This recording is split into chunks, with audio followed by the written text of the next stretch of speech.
There's this old idea that you go into the abyss. It's an idea that you can gaze into the abyss. You gaze long, and what you find in the abyss is a monster. That's the dragon at the bottom of the abyss, let's say. That's Satan himself, for that matter. But if you go into that as deeply as you can, what you find is you find your fragmented father in a comatose condition, in a desiccated and separated condition. And then you revivify that. Well, what does that mean? It means something. It means that if you look in the darkness, you find the light. That's one thing it means. And that the light really stands out against the darkness, but that the light is to be found in the darkness. So that's a very interesting thing.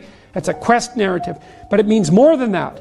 It means something fundamental. So we know, for example, that if you take yourself out of your current state of predictability and safety, and you put yourself in a new situation, you'll learn, right? You'll incorporate new information. So that's a cognitive issue. But that isn't all that happens. What happens is that new genes turn on within you and code for the production of new proteins. And that happens neurologically. New parts of you turn on. And so the idea is that if you can move yourself out into the world and push yourself out against a maximum array of challenges, more and more of you turns on. And then the question would be, well, what would you be if all of you that could be turned on was turned on? And the answer would be, you would be the resurrection of the ancestral father. That's what you would be. And so that's why Christ says, I am the way and the truth and the life, and no one comes to the Father except through me. What that means is that if you take on the unbearable burden of being voluntarily, then that transforms you into the ancestral father.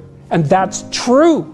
And so that's unbelievably optimistic. It's so interesting because it's dark beyond belief. Well, the world is characterized by suffering and by malevolence of a depth that's virtually beyond comprehension. But if you choose to comprehend that, what you discover in that is the light that destroys the darkness. And that's really something to discover. There isn't a discovery that's more profound than that. That's the search for the Holy Grail or the Philosopher's Stone, all of that.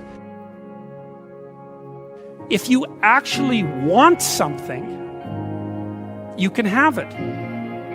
Now the question then would be, well, what do you mean by actually want?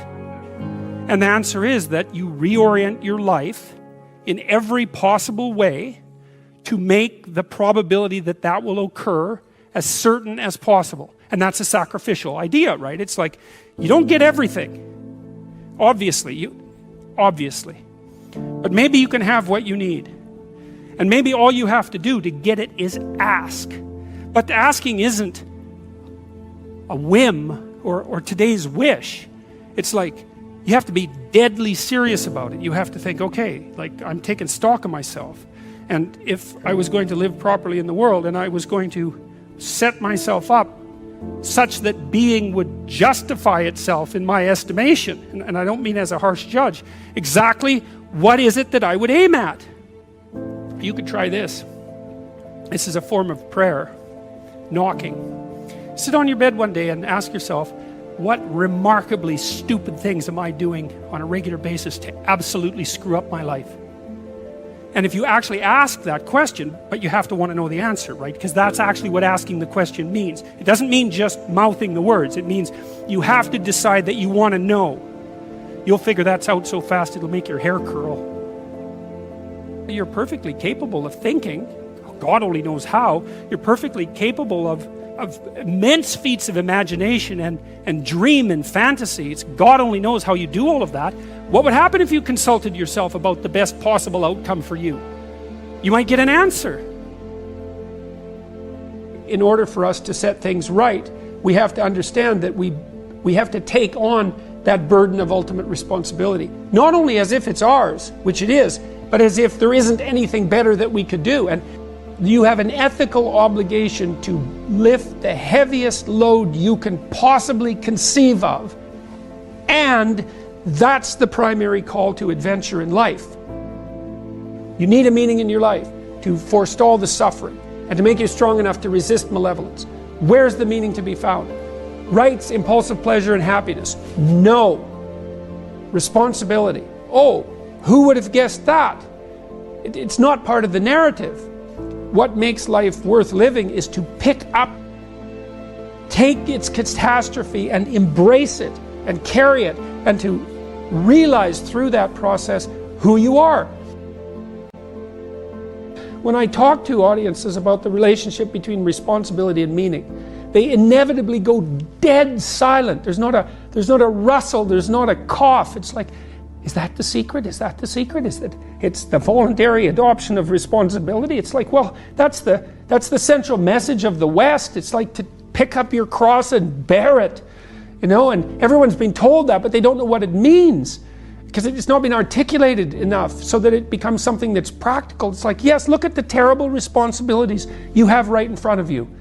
Your family is hurting, you're in trouble, there's problems in the world. It's like all of that's right there, and all you have to do is take responsibility for it, and then you've got what you need. It's something so magnificent that happiness pales in comparison. And so it's thin gruel happiness, and young people know that. They're pursuing hedonistic pleasure, and you know, no wonder. But there's nothing in it that's sustaining, and all it does is make you cynical. It's like, is that all there is? Another one-night stand? Another binge party? You know, and it's not like I have anything against, in principle, against some of that exuberant, youthful hedonism. Look, the universities have turned into places of parties. Why? Well, because that's what the students find best to do there. Well, that's not good. What you want to offer them is a reason to not party. It's like, no, you got to understand, you come to this class hungover, you're not going to be able to get it. You're not going to be able to write properly. You're going to pay a price for that hedonism. It's like, and the price will be too high for you to bear. It's like, oh, well, enough hedonism for me then. Like, I've got something important to do. That's the way out of that. Before you can be a painter who can paint what's beyond mere memory, you have to inculcate that discipline, skill, and a lot of that is painful repetition and hard grinding work. It's the sacrifice of the present for the future. But once you manage that, then things open up. That's why we have disciplines, right? I mean, the words aren't there by accident. You have to narrow yourself first, and then you can broaden outward. And so that's part of the process of maturation.